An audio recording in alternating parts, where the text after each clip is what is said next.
नहीं, ये सवाल तो देखिए है, मौजूद है नाजिम खान जी। एसआईआर में कागज अगर दिखाने के लिए कहा जा रहा है, प्रमाण पत्र मांगा जा रहा है, आइडेंटिटी प्रूफ करिए, तो फिर तो हिंदुओं से भी कहा जा रहा है कागज दिखाइए, तो इसमें कहां से फिर हिंदू मुसलमान आ गया? हाँ अखिलेश जी, देखिए यहाँ पर जब एसआईआर की बात होती है तो देखिए मैं बिल्कुल कहता हूँ कि पूरे देश के अंदर एसआईआर हो, हम उसके पक्ष में हैं। लेकिन उससे पहले मैं एक सवाल करना चाहता हूँ भाई, जिस तरीके से माननीय विधायक जी ने कहा राष्ट्रगीत और राष्ट्रगान में फर्क होता है। राष्ट्रगान जनगण मन होता है और राष्ट्रगीत होता है जिसको हम लोग सम्मान करते हैं, थोड़ा सा फर्क है। और दूसरी बात देखिए, मैं सुन तो लीजिए सर, एक बात और हाँ एक बात नहीं, आपने पहले राष्ट्रगान और राष्ट्रगीत की बात की थी, तो मैं ये कहता हूं कि देखिए हम लोग भारत की एक पाक सरजमी की पाक मिट्टी से बने, और इंशाल्लाह एक वक्त ऐसा आएगा कि इसी भारत की पाक सरजमी की इसी मिट्टी में दफन हो जाएंगे। एक माँ की कोख से पैदा हुए और एक माँ की कोख में समा जाएंगे। ये तो हम कह रहे हैं कि आप सुन लीजिए विधायक जी, 10 सेकंड हो, 10 सेकंड रहा है, ये बाद में कुछ परिवर्तन हो गया है, कुछ आतंकवादियों के प्रहार से, कुछ विदेशी आक्रमणकारियों के द्वारा यहाँ पर लोगों को जबरदस्ती करवाया गया था परिवर्तन। ये तो हम ही मान रहे हैं कि अरब कंट्रियों से और पता नहीं कहां से या लोग आए थे, वो हम मान रहे हैं इस बात को। तो औरंगजेब थे, मुगल थे, अब आपका सवाल है अत्याचार किया, देखिए तो हम मान रहे हैं। लेकिन बात ये थी एसआईआर का सवाल श्रीमान ने आपसे किया, उसका जवाब एसआईआर पे आइए, इसमें हिंदू मुसलमान कहां से आ जाता है एसआईआर में? हाँ मैंने कहा कि एसआईआर पूरे देश में होनी चाहिए, हम बिल्कुल अपने देश के साथ में खड़े हैं। लेकिन ये बता दीजिए, वो एसआईआर के नाम पर जो ये कहा जाता कि हमने घुसपैठियों को चिन्हित कर लिया, तो ये कहां से एसआईआर घुसपैठिया, ये अलग अलग मामला हो गया। जबकि देश के अंदर हम लोगों को अपनी भारत की आर्मी पर पूरा भरोसा सर, उन्हें पुनः वापस निकालने की तैयारी है। घुसपैठिया कौन है? घुसपैठिया आप अपने आप को क्यों मान रहे हैं? आप तो देश के ही हैं। घुसपैठिया बाहर के लोग, बांग्लादेश के, रोहिंग्या या अन्य कहीं के पाकिस्तान के मानो छुपे बैठे हैं यहाँ पर और फर्जी आईडी बनाकर राशन मुफ्त का खा रहे हैं, सरकार की योजनाओं का मुफ्त में लाभ ले रहे हैं। यहाँ अगर कोई किसी प्रकार का षड्यंत्र रच रहे हैं, देश में अराजकता का माहौल फैला रहे हैं, तो उन लोगों को निकालना आवश्यक है कि नहीं है? इसका जवाब दीजिए। देखिए ऐसा है, पहली बात तो ये कि बिहार अपने आप को घुसपैठिया के साथ कैसे जोड़ रहे हैं? हम तो चाहते हैं देश के अंदर से घुसपैठिया जाए, हमारे सामने सबसे पहले हम लात मारेंगे घुसपैठियों में। मतलब आप ये कहना चाह रहे हैं कि आतंक का धर्म होता है? पिछले दिनों जिन लोगों ने भी, ये अपने ऊपर नहीं लें इस बात को, ये लोग नहीं है, वो जो भी आतंकवादी थे, वो अब तक जितने भी जो आए, वो सारे एक पंथ को मानने वाले थे। और उन्होंने विशेषकर पूरी देश और दुनिया में, हम ही नहीं और देशों में भी, उन लोगों ने ही इस प्रकार की दुर्घटनाएं घटित की जिससे कई जगह अनगिनत जानों को कुर्बान होना हुआ उनकी हरकतों की वजह से। और यहाँ जहाँ भी जितनी घटनाएं घटी, भले जयपुर के बमकांड हुए हों या कश्मीर का हुआ हो या अन्य कोई और गतिविधियाँ हुई हो, सभी जगह आतंकवादी वही लोग पाए गए। और वह उस घटना करने से पहले वो अपने दीन की प्रार्थना भी वहाँ करते थे, ये भी बताया गया। और वह छुपे मिले भी तो उन स्थानों में मिले जहाँ प्रार्थनाएं होती है। तो इस बात का हमें बड़ा दुख है कि पर्टिकुलर इस समाज को बदनाम करने के लिए ऐसे लोग क्यों काम कर रहे हैं कि जो मुस्लिम समाज जो दीन और दुनिया की बात करने वाला है, वो उसकी बदनामी उन लोगों की वजह से हो रही है। कश्मीर का 370 हटने के बाद कश्मीर में सुख, शांति और समृद्धि होने लगी और कश्मीर की सेब की खुशबू पूरी दुनिया में केसर की सुगंध के साथ फैलने लगी। कश्मीर में पर्यटन, व्यापार, रोजगार, माताओं का सम्मान बढ़ने लगा। कश्मीर में पत्थरबाज खत्म होकर और कलम से पढ़ने वाले मिलने लगे।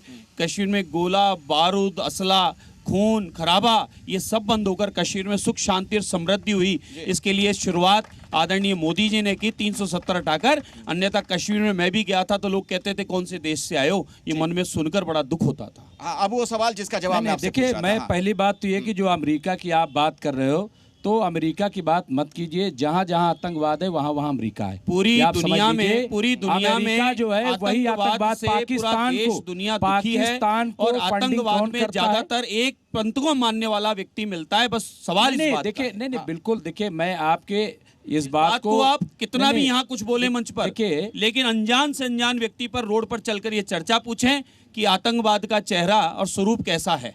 देखिए, इस्लामोफोबिया तो पूरी दुनिया में अमेरिका ने ही फैलाया है और अमेरिका ही पूरी दुनिया को फंडिंग करता है। अभी आप देखिए सीरिया में जुलानी, जिस पे 88 करोड़ का इनाम रखा था, उसी अमेरिका ने उसे माफ करके और वहां का बादशाह बना दिया। ये किसने किया?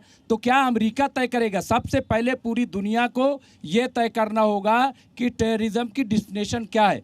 जब वो तय हो जाएगी, दूसरी चीज आपने बहुत अच्छी बात टेररिज्म कही। की डेफिनेशन नहीं, क्या एक तय मिनट, करने एक की मिनट, बात है? अखिलेश भाई, जो मैं आ रहा हूं। जो दूसरों की जान ले, जो आपने दहशतगर्दी बात कही करे, है, मैं हाँ। उसी पे आ रहा हूं। हाँ। बिल्कुल सही बात कही है कि देखिए, जो इस्लाम का चोला ओढ़ करके आतंकवाद फैलाते हैं, तो वो आपकी नहीं हमारी जिम्मेदारी है कि ऐसी काली भेड़ों को पहचान करके अपने दरमियान से निकाले। इसकी शुरुआत कहाँ से होनी चाहिए? नहीं, क्या नहीं, मदरसों बिल्कुल से हो शुरुआत नहीं चुकी होनी चाहिए? है, हो चुकी है। जहाँ आतंकवाद के छोटे खिलाफ छोटे बच्चों फतवा के है, दिमाग में जहर भरते हैं कुछ आतंकवाद जगहों के पर लोग। खिलाफ फतवा है, लेकिन क्या किया जाए कि फिर हमारी सरकार तालिबान के लिए रेड कारपेट भी बिछा देती है, उनका स्वागत भी करने लगती है। भाई क्यों करने, क्या जरूरत थी? हाँ। क्यों बुलाया गया उन्हें? क्यों नहीं बुलाया गया बुलाना चाहिए। बताइए? ये कह रहे हैं कि दो तरह की पॉलिसी नजर आती है। फिर कहीं ना कहीं इनके समझ में अभी नहीं आ पाया है। मैंने भी कुछ देर पूर्व कहा कि भारत के यशस्वी प्रधानमंत्री 2014 से जब से भारत की प्रधानमंत्री की सेवा का दायित्व लिए हैं, तब से लगातार विश्व बंधु के रूप में जाना जा रहा है।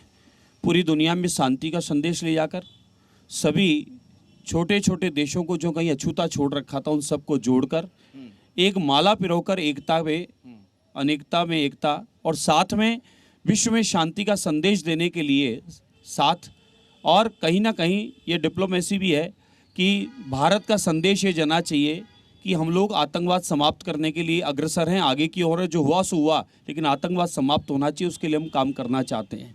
और भारत के प्रधानमंत्री नहीं, अपितु पूरी दुनिया चाहती है, लेकिन भारत के प्रधानमंत्री ने पहल की कि पूरी दुनिया में शांति का संदेश ले जाकर और अच्छे संबंध बनाकर उनको व्यापार से, उनको शिक्षा से, उनको भी कहीं ना कहीं भारत जिस प्रकार से समृद्ध हो रहा है, अन्य देश समृद्ध हो रहे हैं, भारत की ओर भी देख लेकिन रहे हैं। आचार्य जी ठीक है, उनके एक लिए बात क्या बताइए। कहेंगे कि जो लोग, एक मिनट, बहुत इंपॉर्टेंट सवाल अखिलेश भाई, बहुत आचार्य जी उनके लिए क्या कहेंगे जो हर रोज खड़े होकर के कहते हैं कि जो हिंदुस्तान का मुसलमान है वो पाकिस्तानी है, सारे का कटघरा सबको बाहर निकाल दिया जाएगा, किससे सारे कौन कह रहा है मदरसे ये बंद बात? करिए। कौन जो कह लोग, रहा है ये बात? बहुत सारे लोग, मैंने तो अभी आप आते ही सुनिए, यति देखिए ऐसा है, नरसिंहानंद, आप एक यति पवित्र, सुनिए, नरसिंहानंद आप जैसे पवित्र लोग स्थान बहुत पर सारे बैठे हैं। हैं। आचार्य जी, ये मैं आपकी बात नहीं कर रहा सुनिए, हूँ। आप पवित्र स्थान पर बैठे हैं और माँ जगदम्बा स्वरूपा यहाँ शिला देवी विराजमान हैं और धर्म ध्वज के नीचे आप यहाँ विराजमान हैं। सूर्य भगवान साक्षी है। मैंने आते के साथ क्या कहा, जिसको अपने धर्म के, मजहब के या अपने रीति रिवाज के नाम पर जमीन चाहिए थी, वो लोग चले गए। जिनको भारत में, भारत के संविधान में, मातृभूमि में, भारत के सनातन में विश्वास था, वो भारत में रह गए। बिल्कुल सही तो कहा उसी हिसाब आचार्य से जी। लेकिन एक सवाल आचार्य इसमें जी, जोड़ दूं। एक मिनट आपकी बात को बढ़ा दूं मैं। एक मिनट रुक जाइए। मैं एक बयान कोट कर रहा हूं आपके सामने, गिरिराज सिंह का बयान है, मैं बता रहा हूं आपको। गिरिराज जी ने कहा था कि 1947 में मुसलमान पाकिस्तान चले गए होते, देश में कोई समस्या नहीं होती। तो क्या देश की हर समस्या के लिए मुसलमान जिम्मेदार है? इस बात को उस तरीके से लीजिए, जैसा मैंने भी कहा कि जितने भी इस प्रकार की दुर्घटनाएं घटती है, भले मुंबई में 5 सितारा होटल में दुर्घटना घटी हो कि अनगिनत जगह दुर्घटना पूरे देश में घटी हो या दुनिया में, वहाँ कहीं ना कहीं इस्लाम को बदनाम करने वाले लोग ही आतंकवादी मिले। और वो लोग उस दुर्घटना करने से पहले वहाँ पर अपनी अजमेर सजदा भी बम कर रहे ब्लास्ट का कौन था हैं, जिम्मेदार? प्रार्थना भी कर रहे हैं, और वो पंथ को आगे लेकर और उसके लिए भी कुछ बोल के अपना बयान दे रहे हैं, जिम्मेदारी भी ले रहे हैं। तो ये उन लोगों के लिए है जो मुस्लिम समाज को बदनाम कर रहे हैं, इस्लामिक समाज को बदनाम कर रहे हैं, जो ऐसी दुर्घटनाओं में शामिल हैं। कहीं ना कहीं वो लोगों को टारगेट किया जा रहा है कि आप माने कि देश में रहकर देश में इस प्रकार की गतिविधियां करते हैं, तो शायद उनका भाव इस देश में नहीं है, उनका मन भी अगर पाकिस्तान की ओर आज जाने का है तो रास्ता खुला है। हुमायूं हो कि बाबर हो कि औरंगजेब हो या कहीं ना कहीं इनकी कोई संतानें हो, बाबर की हो भले, ये ध्यान रहे, ये इस प्रकार के हरकत करेंगे, भगवान फिर से वहीं लहराएगा। नहीं, मैंने क्या कहा, इन आतंकवादियों का, आतंकवादियों देखिए, का, लुटेरों का नामो देखिए, निशान इस धरती पर, देखिए, भारत की भूमि वो पर रहने नहीं BJP देंगे। की पैदावार न्यायालय है, हुमायूं को का कोई दरवाजा नहीं फिर जानता खटखटाएंगे। न्यायालय जो फैसला देगा वो मान्य होगा। वहां पर भी भगवान अयोध्या में लहराया है, वहां भी भगवान लहरा देंगे। लेकिन बाबरी मस्जिद की नींव फिर से पड़ गई है। बाबरी मस्जिद की नींव फिर से पड़ गई है मुर्शिदाबाद में। उन्होंने आप ही के चैनल पे क्षमा मांगी थी सुबह और ये कहा कि उसको बाबरी मस्जिद ना माना जाए। आप मस्जिद के खिलाफ हैं, मगर बिल्कुल नहीं, आप प्रार्थना कीजिए। अगर आपका उसमें विश्वास है तो आप करिए। ये बात तो लेकिन नाज़िम खान बाबर के हम मानेंगे। खिलाफ हैं, हाँ, बाबर के खिलाफ है, हुमायूं के खिलाफ है, औरंगजेब के खिलाफ है, उन मुगलों के खिलाफ है जिन्होंने इस देश को लूटने का काम किया। ईमानदारी से बताइए नाजिम खान, क्या ये भावनाओं को भड़काने का खेल नहीं होता जब इस तरह की चीजें की जाती हैं? क्या ये सिर्फ एक सस्ती लोकप्रियता के लिए नहीं किया जाता है? बाबरी मस्जिद फिर से बनाएंगे मुर्शिदाबाद में, जो आपने भी खबर जानते ही होंगे आप, हुमायूं कबीर ने जो कहा। हाँ, अखिलेश जी देखिए, जब सुप्रीम कोर्ट का फैसला आया था तो हम सभी भारतीयों ने सुप्रीम कोर्ट का फैसला स्वीकार करा था। सुप्रीम कोर्ट ने बाबरी मस्जिद का फैसला देते हुए 5 एकड़ जमीन दी गई थी, सबने उससे स्वीकार करा था। लेकिन हम लोगों ने हुमायूं की उस बात को कंडम करा था। हमने कहा कि मस्जिद बनाइए, मस्जिद बनाने में कोई दिक्कत नहीं है, लेकिन जिससे हमारे हिंदू भाइयों की आस्था को ठेस पहुंचे, जहाँ देश के अंदर नफरत का माहौल पैदा हो, तो ऐसी चीज मत बनाइए। बाबर का इतिहास पता है आपको? मैं पूरी अच्छी तरीके से जानता हूँ सर। आपने बाबर ने क्या किया? मैं तो ये कहता हूँ सर, वो? मैं तो सही ये संदेश है क्या? देखिए सर, भारत का इतिहास तो आप जानते हैं कि पुर्तगालियों ने भारत के अंदर क्या किया था। और देखिए, आप उनको ब्रिटिश हुकूमत को भी जानते हैं किस तरीके से भारत में किया था। लेकिन यहाँ पर जब मुगलों की बात आती है, सर सुन तो लीजिए, सर सुन तो लीजिए, जब मुगलों की बात आती है यहाँ पे, तो मुगलों के बहुत से ऐतिहासिक धरोहर हैं, या जहाँ से मुल्क के वजीर आजम जी 15 अगस्त को वहाँ से तिरंगा लहराते लाल किले पर, मूर्तियों को खंडित किया, धन को लूटा, मार बहन की अपमान किया, उन लोगों का कोई अस्तित्व इस देश में नहीं रहने संविधान से चलेगा। हम तो संविधान को मानने वाले हैं, संविधान पे हम मानने वाले हैं। 500 साल तक 500 साल तक राम मंदिर के फैसले का इंतजार किया, उसके बाद उसकी छाती पे भगवा लहराया। बाबरी मस्जिद गिरा दी, इंतजार नहीं किया।